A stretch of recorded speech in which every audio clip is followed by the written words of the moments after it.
Hi, this is John Hart, and thank you for returning back to my channel.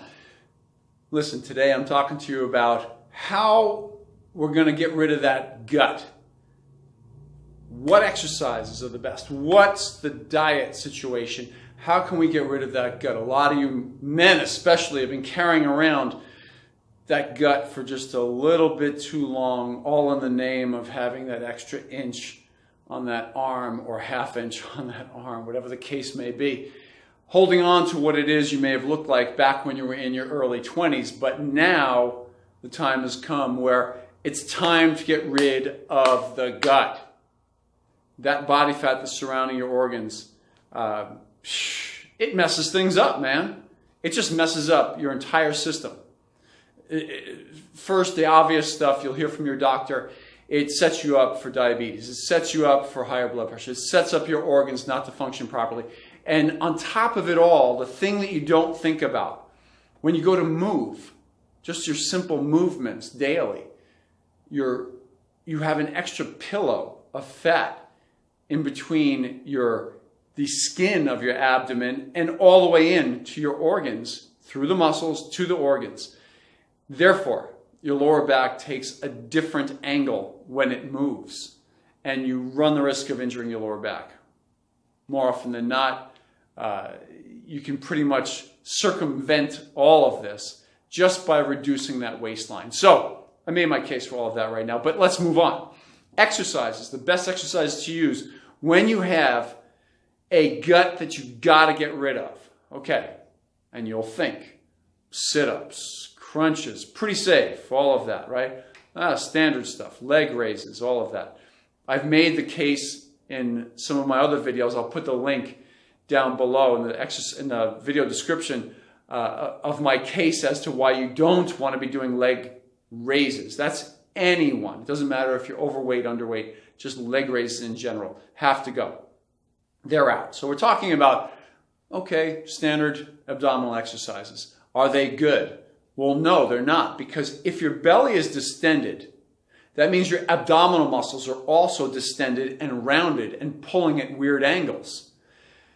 I myself don't like to have clients mess around with doing standard abdominal exercises, especially when they're overweight, and that's because that abdominal muscle wall is pulling weird and there's pressure going outwards against it. I believe that they run a bigger risk of popping hernias. Don't want to do it. Don't want to risk it. So what do I have them all do? Planks. Standard straight on planks. Side planks if they're strong enough to do side planks. Planks with alternating leg raised up in the air. Right? So all variations of planks. Why? The primary function of your abdominal muscles is stability. It's not to lift your body up and down and throw it up and down. It's not to do these wood choppers with a cable and pulling sideways at different angles like this. It's not that. The primary function of your abdominal muscles is stability when you're moving your body around in other ways. Therefore, exercise it using its primary directive, its prime directive, stability. Do planks and do them intensely. Best way to do planks, I'm going to give it to you right now. Sucking that belly button in, slight pelvic tilt up, and create a little bit of tension along the whole front end of your body, from your elbow down to your toes. So the whole front end of your body is creating a lot of tension. If you do that, you'll get an intense abdominal workout without creating stress on your lower back. Fantastic. So that's the primary exercise goal while you're reducing that waistline, okay? Planks, tight tension planks, best way to go.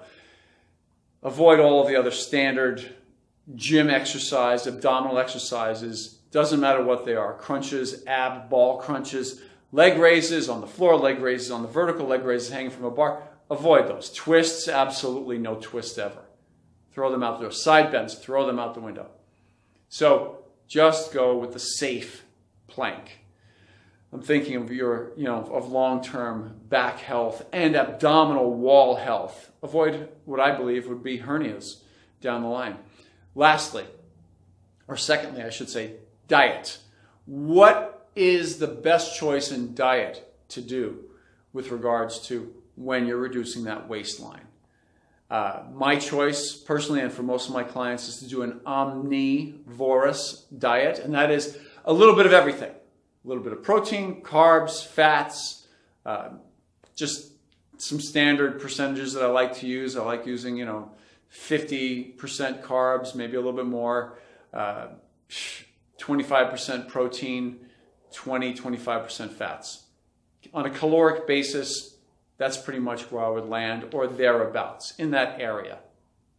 That's on an omnivorous diet with, here's the key, calorie control. That's the only way that I'll do an omnivorous diet on somebody who's extremely overweight with a distended belly, is to do calorie control on an omnivorous diet.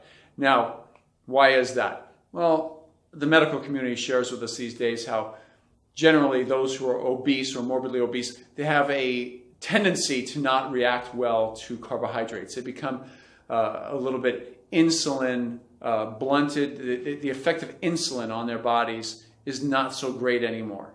So because of that insulin sensitivity, desensitivity, it just doesn't work properly anymore. So the idea is, if you're on a calorically restricted plan and you're going omnivorous, which means you are eating carbs, fats, and protein, you're still going to be on a relatively low amount of carbohydrates in the end, because calorie-wise, you're going to have to keep those calories fairly low most of the time. It's not so bad, and it works. On the other hand, if you're not an omnivorous type individual, and by the way, that will bring long-term steady progress, steadily reducing body fat levels, steadily.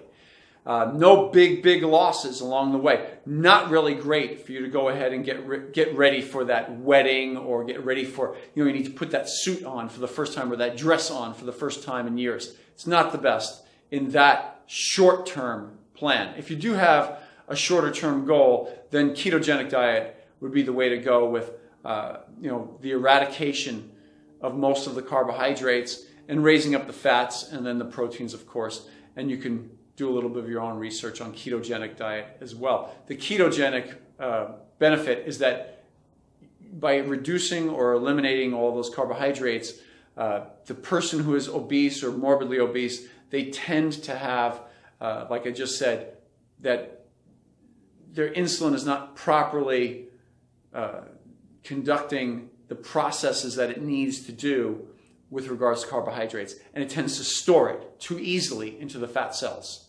So we want your body to direct most of the blood sugar to the muscles and not go into storage in the fat cells. So to avoid that altogether, if you've already had a physical, which I highly recommend, and your physician has already told you that you're pre-diabetic or you're on the edge of being pre-diabetic, then I would seriously consider talking to your nutritionist and going on more of a ketogenic diet, where you are eliminating those carbohydrates and bringing yourself into more of a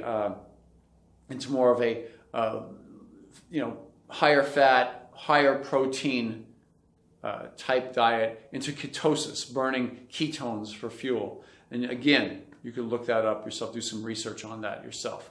So ketogenic diet, if you're not going to go, and the other benefit to the ketogenic diet is that you really don't have to be on a restricted calorie plan, a super low calorie or medium to low calorie plan.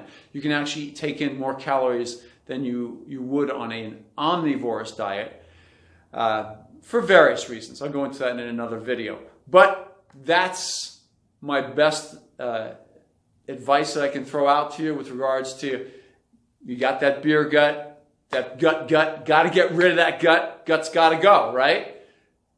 Exercises, quick review. Planks, all kinds of planks. Front, side, alternate planks. Diet, either go on a calorie-controlled omnivorous plan or a ketogenic plan. And that's it. From my heart to you, John Hart. Thanks for stopping by. I appreciate you. Hey, do you want John to be your personal trainer? Get your training and diet managed online by Mr. America himself. Go to MrAmericaHeart.com. It's in the link right here below in the video's description.